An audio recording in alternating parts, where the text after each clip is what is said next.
Ahora vamos a ver otra estructura muy útil en C que se llama for. Sí, el for es un bucle que tiene más o menos la siguiente estructura. La instrucción for más o menos va algo así. For, lo voy a hacer un poco más grande esto. Es for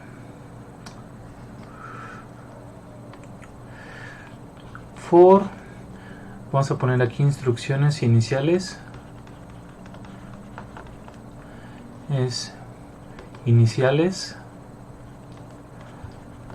Luego ponemos punto y coma. Luego ponemos condición. Y ya no ocupo un. Y luego. Chale. Vamos a mover esto un poco. Es for iteración, iterador, iteración. Sí, más o menos. Y luego ponemos acá un bloque de instrucciones. Ahorita vamos a ver por qué diantres alguien quisiera hacer esta cosa.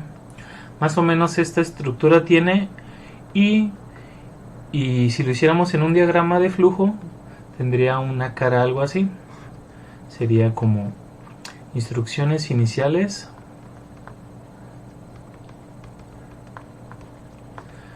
Luego checa la condición. Checa la condición. Luego si sí se cumple. Si sí, hacemos lo que están las instrucciones, el bloque de instrucciones. Y al final hacemos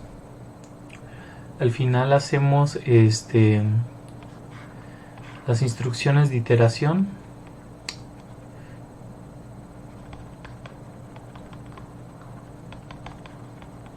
Que se hacen pues al repetirse. Y repetimos, checamos si la condición es.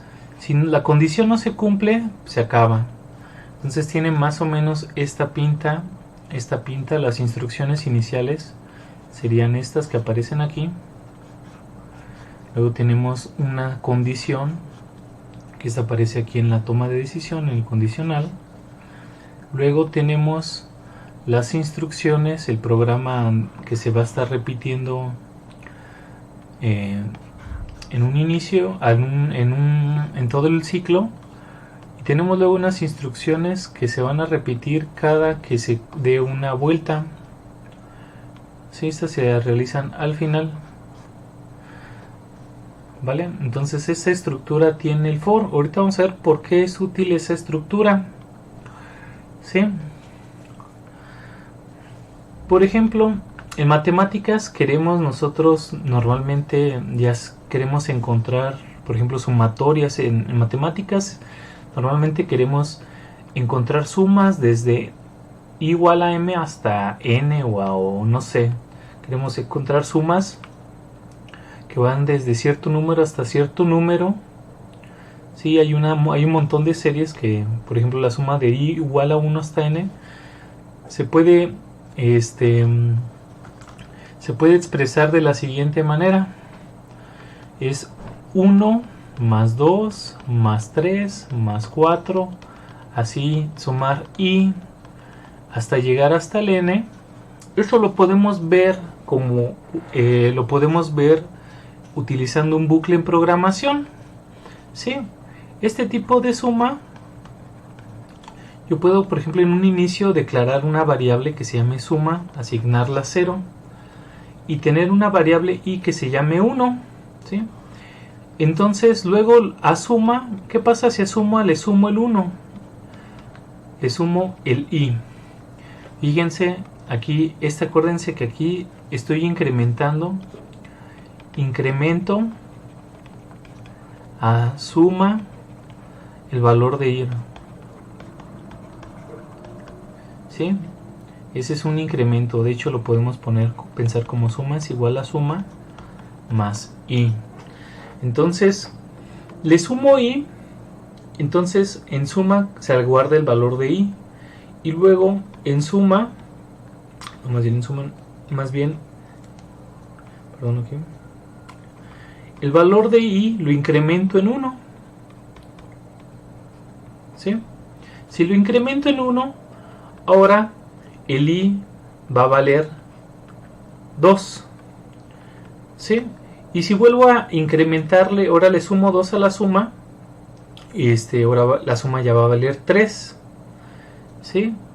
En esto lo podemos pensar, en este caso, i vale 1, i vale 2, y el valor de la suma, aquí suma vale 1, y en este caso suma vale 3, porque ya le sumé el 2, y en este caso suma vale 6, y en el caso de i, cada que doy un paso, voy incrementando i y voy agregando ese valor de i al valor de la suma, y cuando llegue al final pues voy a obtener el valor de la suma. Entonces, si fijan, aquí es como lo puedo pensar como un bucle.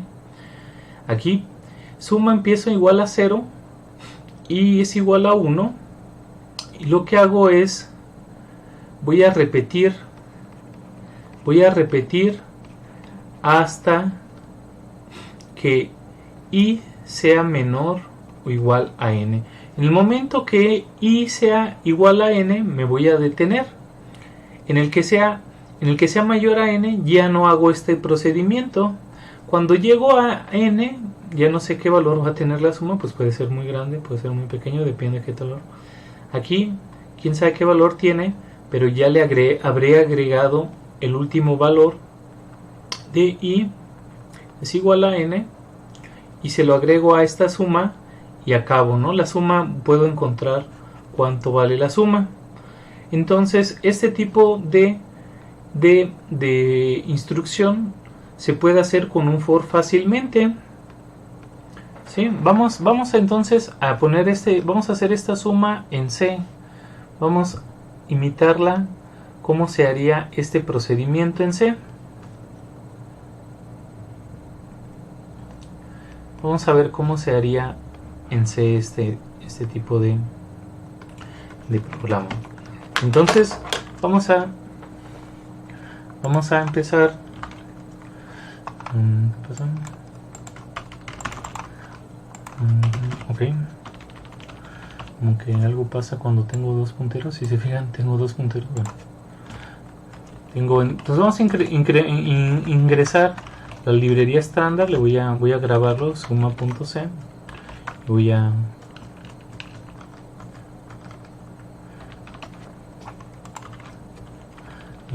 Vamos a poner inMine, como siempre comenzamos. Voy a declarar una variable que se llame int igual a, int y suma. En un inicio suma le voy a hacer igual a 0, ¿sí? Y vamos a hacer esto, vamos a hacer un bucle. Se pueden hacer de muchas formas. Por ejemplo, podría, con la forma que les comentamos aquí, al final de hacer el programa tendría que imprimo suma, ¿sí? Al final acabo, imprimo suma. ¿Cómo sería el diagrama de flujo de este programa?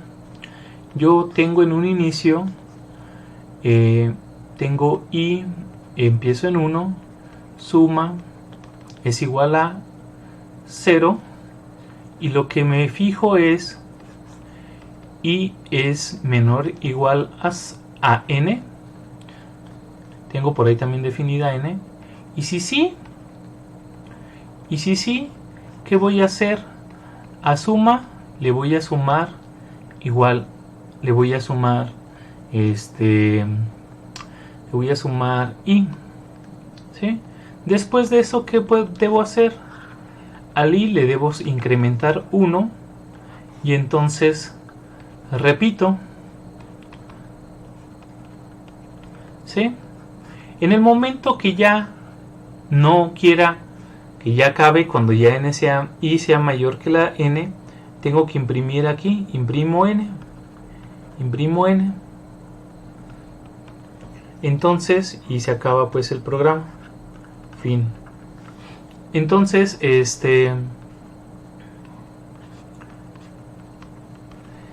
si se fijan, esto es precisamente la estructura del for.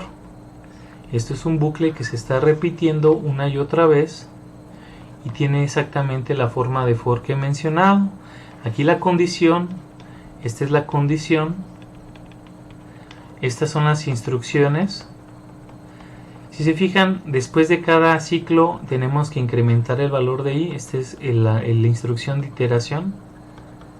Y estas son las instrucciones iniciales. ¿Sí? De hecho, puedo hacer i igual a 1 como la instrucción inicial. Entonces, por ejemplo, voy a escribir ahora sí en mi programa. Voy a escribir en mi programa for i igual a 0. Incluso también puedo poner suma igual a 0. Suma igual a 0. Voy a hacer ¿qué? ¿Qué tengo que hacer? Luego tenía que poner la condición. Vamos a recordar la estructura del for. Es for instrucciones iniciales. Luego tenemos punto y coma. Luego aquí en este caso serían las instrucciones iniciales. Recordamos que la coma sirve para agrupar 12 instrucciones como una oración. Esto en C se toma como si fuera una sola oración. Luego tenemos que poner aquí la condición. La condición, en este caso que i sea menor o igual a n. Aquí tengo que poner un n. Ahorita vemos que n, por ejemplo, debo poner, no sé, 5 en un inicio. Y después de cada iteración tengo que incrementar igual a incrementarlo en 1. También, para los que no saben, y también se puede cuando incrementamos una variable lo podemos poner simplemente como i más más. Esto significa que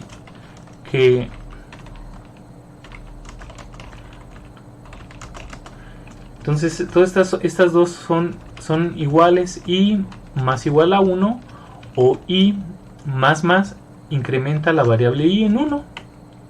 Luego tenemos que tener un bloque de instrucciones que si nada más es una instrucción no necesitan poner las llaves. ¿Y qué tenemos que hacer? A suma le debemos incrementar el valor de i. ¿Sí? Más igual es incrementar. Suma se incrementa en i. Y bueno, después de que acabamos todo esto, tenemos que imprimir el valor de la suma. Y ponemos suma, porcentaje de, y ponemos suma. ¿Sí? Entonces vamos a compilar esto. Entonces esto se parece, bueno, ya es la misma cosa. Es la misma cosa que los dos, que el diagrama de flujo que construimos aquí. Este es lo mismo que este diagrama de flujo que nosotros creamos utilizando la sintaxis del for. ¿Sí? Este es lo que habíamos dicho que era el for. Esta estructura tenía el for, unas instrucciones iniciales, la condición, las instrucciones del bloque, la instrucción de iteración que se ponían aquí separados por punto y coma. Y bueno, se iba a repetir esto muchas veces mientras condición se cumpliera. En el momento que no se cumpliera, se acaba, ¿no? Entonces esta es la estructura del for. En este caso vamos a usarla para calcular esto. Si se fijan, tenemos que estar sumando 1, 2, 3, es un bucle. Hay que hacerlo 1, más 2, más 3, más 4, así muchas veces hasta llegar hasta el n. Esto es un trabajo para un for. ¿Sí? Tengo que empezar en 0, la suma, porque en el inicio no tengo nada, no he sumado nada, y al i en 1, que es el primer término, iríamos sumando poco a poco el valor de suma. Primero le sumo 1, luego le sumo 2, luego sumo 3, y así voy acumulando el valor de todos esos sumandos en una variable que le llamo suma, y cada paso tengo que incrementar el valor de i en 1. Después, cuando ya se acabe, cuando ya acabé de repetir hasta que mientras más bien aquí, perdón, aquí puse hasta, pero es más bien la palabra correcta es mientras. Repetir mientras mientras sea menor o igual a 1, mientras sea i menor a n, debemos sumarle i, y en el momento que ya no, pues ya imprimo el valor de la suma, ya acabé, ¿sí? Entonces es lo que decíamos que era un buen trabajo para el for. Entonces pues vamos a ver qué hace esto, ¿no? De hecho, pues vamos a compilarlo. Ustedes, es muy sencillo que lo compilen. Yo tengo que hacer aquí un par de cositas. Entonces, fíjense, la suma es 15. En este caso estamos sumando desde u igual a 1, bueno, aquí le puse desde igual a 0, vamos a estar sumando desde igual a 1 hasta el 5. Nosotros sabemos pues que si sumamos esto, 1 más 2 más 3 más 4 más 5, pues aquí nos quedamos, es 1 y 2 son 3, más 3 son 6, más 4 son 10, más 5 son 15. ¿Sí?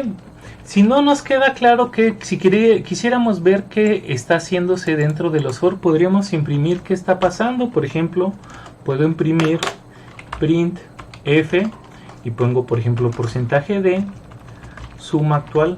Por ejemplo, la suma. Por ejemplo, ponemos suma y aquí vamos a poner y en qué i vamos y en qué suma vamos. Ponemos el diagonal n, este significa el salto de línea para que deje espacio, si no amontona todas las cosas. Imprimimos en la primera casilla el i y en la segunda casilla la suma. Y con esto podemos ver qué está sucediendo. Hay que poner punto y coma después de cada instrucción. Y fíjense, en el primer paso tenemos i y la suma vale 1. En el segundo paso, la i vale 2 y la suma ahora vale 3. En el tercer paso, i vale 3. La suma vale 6. En el cuarto paso la suma vale 4 y la suma vale 10. Y en el quinto paso vale 5i y 15 la suma. Al final la suma vale 15. ¿Sí? Entonces esta estructura nos sirve para hacer iteraciones que se parecen mucho. Podemos usarlo para las sumas. Las sumatorias es muy útil. Vamos a ver, por ejemplo, si yo quisiera sumar hasta el, no sé, al 10, lo podría hacer aquí. Me cambio ahora n va a ser 10 y nos da el valor de 55, ¿no? Ahora es un número más grande. Si yo lo quisiera hacer hasta el 100, bueno, también lo puedo hacer, ¿no? Entonces aquí ya con el programa, si se fijan, es el mismo código para hacer la misma. Para hacer una cosa que es muy similar. En este caso nada más estamos cambiando n. Ese es el poder de la computación, ¿sí? Entonces lo puedo hacer 1000 veces, 1.000.000 de veces. A lo mejor sale un numerote. De hecho esto lo podemos encontrar con una fórmula que va a dar que la suma sería igual a n por n más 1 sobre 2. Por ejemplo, en 1000 tendríamos que sería 1000 por 1001 sobre 2 y es efectivamente la misma cantidad, ¿no? ¿Vale? Entonces, ese es un ejemplo de cómo se utiliza el iterador for. Para ciertas cosas es más natural. Para cosas de matemáticas es muy natural hacer las sumas desde un inicio hasta un final. Y el for provee una estructura que es muy parecida. Si se fijan, posiblemente podamos hacerlos de otra forma con un while, porque al final de cuentas, o un do while se parecen mucho. De hecho, se parece mucho a un while porque primero viene el condicional, se parece mucho al while y pues es equivalente a la persona que hizo esto. Pues yo creo que usaba mucho este tipo de sumas o este tipo de estructura y pues utilizó una estructura, pero en realidad se puede hacer en términos de otras funciones. Incluso el do while también se puede hacer en términos de otras. De hecho podríamos hacer todo en términos del while, pero bueno, estos iteradores nos ayudan a facilitarnos la vida. De hecho también las variables se pueden declarar aquí adentro. Por ejemplo, el i lo puedo declarar aquí adentro. y no pasa nada. Hay unas versiones de C que son muy viejas, en esas posiblemente no lo pueda declarar, pero en la mayoría parte de los Cs, creo que aquí no, aquí pasó algo un poco raro. No sé qué pasó. Entonces no no sé, algo sucedió raro. No creo que parece que no le gustó que a ver, parece que sí va a querer. Sí va a querer, como que no quiere que declares dos cosas ahí dentro. Bueno, a lo mejor la suma, mi error fue que ya estaba declarada. Puedo declarar aquí y dentro y no pasa nada. En este caso tendría que poner inicializar suma en 0 desde un inicio. Y esto, bueno, entonces para esto sirve la instrucción for. Entonces, luego vamos a hacer una serie de ejercicios, ahora sí ya más complicadillos, que utilicen estas estructuras de bucles, porque en matemáticas se utilizan mucho, en cálculo vamos a ver cómo se utilizan, se pueden hacer las sumas de Riemann